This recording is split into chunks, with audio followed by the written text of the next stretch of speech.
Wow.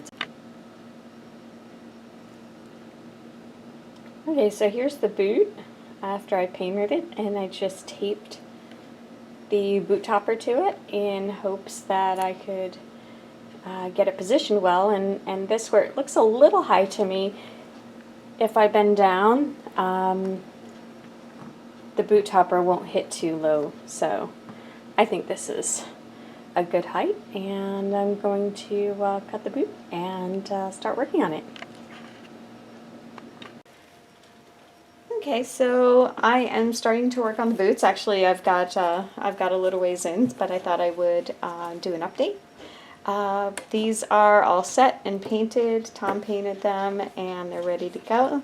I did heat them up with Tom's heat gun and mold the boot toppers a little bit narrower, so they wouldn't flare so much, and also I bent this in a little more so it would tilt upwards a little bit. So those are good to go. The boots, these were and I think we'll put a picture up of what they used to look like. These were light taupe. Actually, they were pretty close to this color. A little lighter. The fur looks, a little dark depending on the direction. But it was a light taupe, which is nice, a really muted, cool tan. And then I started painting. I did start out attempting to use non-poly dye on these boots. Dyed them, they came out really dark, rinsed them off, just about all the dye came off. Which was actually lucky because I didn't like them, they were really dark. I had tried to use, green, the dark green, which is way, way too dark, just naturally, and I think I put a little yellow. They have like a golden yellow, I think it's called, actually it's right here. This yellow, yep, golden yellow, and this green, it's a dark green. Dun-dun-dun. Hope I'm getting that in camera. So that didn't work. Actually, I it's hard to, not sure if you can see, but these were saturated, absolutely saturated, and some of the dye is still leaching out from between the sole, and so hopefully that will still be water soluble and come out. If not, it's not the end of the world. I'll live. While I was mixing up the next paint that I'm going to talk about, I got some streaks of red, which, and it's fabric paint, it doesn't come out, so I got a little freaked out, but luckily it's just at the line, so you can't see it. Very happy. Phew. The paint I ended up going with, I decided dyes were, I'm a little leery after that experience, and I wanted to control the color a little better. I'm not too practiced with dyes, so I decided to get some fabric paint and water it down. I had done that once, and basically it does make the fabric, you put it on, a little stiff, but in this case it's actually pretty good. So I got a lighter green, since that dark, when I put the dark on the taupe, it went way dark. And then we had some little bottles of other colors, so I took this green, probably about, I'd say, like 10 parts this, like maybe 8 parts this. I used the whole bottle. Like half a part of this blue, a little bit of the blue to kind of darken it up a little and give it a little more bluishness. And probably like, a quarter part red. Really, really tiny amount of red, just to mute it ever so slightly. And then I took it all. I have still some here that I mixed up last night. So I mixed that all up, and then I added the resulting paint I had. I then added, I think, 1.5 or 2 parts. If the paint was 1 part, I added an additional 1.5 and 2 parts of water to make it really, really liquidy. You'll see it's like kind of a thickish liquid. That way it went on only a little bit of color, and I could build up the color if I wanted more.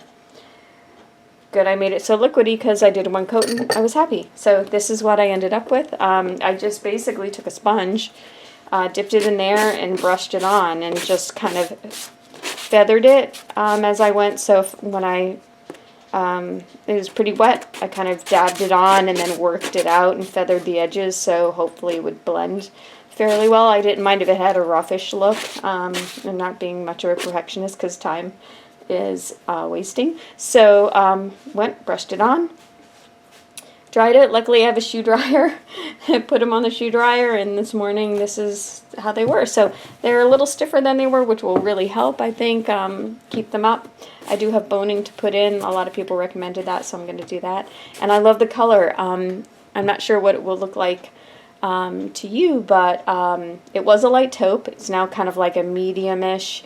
During the day, it looks more browny taupe in daylight, and in incandescent light, or it's not incandescent anymore, but standard room lighting, it looks like a muted olive, which I really like because I wanted it to be olive but not too green.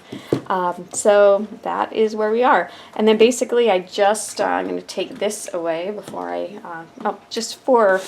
in case you're wondering what color green that is, here's something you might have at home that's green as well to give you an idea, because who knows what the monitors are doing to the color. So enjoy.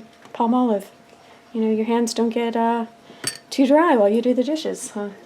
My commercial career is not going to work out. So, all right, let's get that out of the way. So, because I'm klutzy, I will spill it all over my boots. And that's out of the way. So basically I took the boot topper, measured it. I've got some little, some little doobops. I just took a little video of me with it taped on at the height I like. And I would like it a little lower, but I brought it up a little high so that I could actually move my ankle, which is always helpful. I don't want to be locked in to one ankle position. So that's it. I'm going to start cutting it and go from there. Okay. Bye. Okay, so I'm going to get ready to cut this. I've made some marks. I did it with one of my colored pencils, so hopefully it will come out. If I need it to, it shouldn't be too permanent. Oh my god, I love them. They're so cute. They're wee. Yeah, so all I have to do is sew down the thing. Watch out. And the fabric paint is keeping it in place?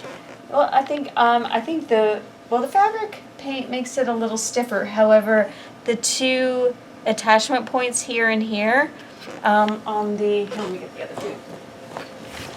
You'll notice on this boot, it's got this bit that comes up, and it's a little on the stiff side. And because it's anchored into here and here, just about, it's giving it some support. So if you go like that, it'll bend nicely, but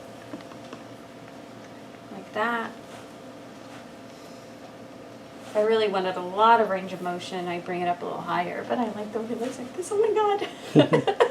It looks so much better than I thought it ever would. It does. I'd like to heat it up once we get it on and just mold it a little more, but that's easy. Holy moly, I love it. It's so cute. Yeah, it definitely needs to bend down more at the bottom there. Yeah. Sorry, didn't mean to interrupt. No, that's okay. I've been interrupted. I can't believe how cute they look. Yay. I'm not the type of person to go, cute shoes. I like cute shoes. They are really, I thought they would feel clunky. I'm like, I always thought, boots with a bikini? I mean, that's weird. But they're cute. Oh my god, they're cute. I'm going to want to wear them around in the world. You've taken your first step into a larger world. A larger world of shoe worship. I've never been one of those women. I guess now I am when it comes to Leia boots. Leia boots for the morning, Leia boots for the evening. On the town, shopping, wherever.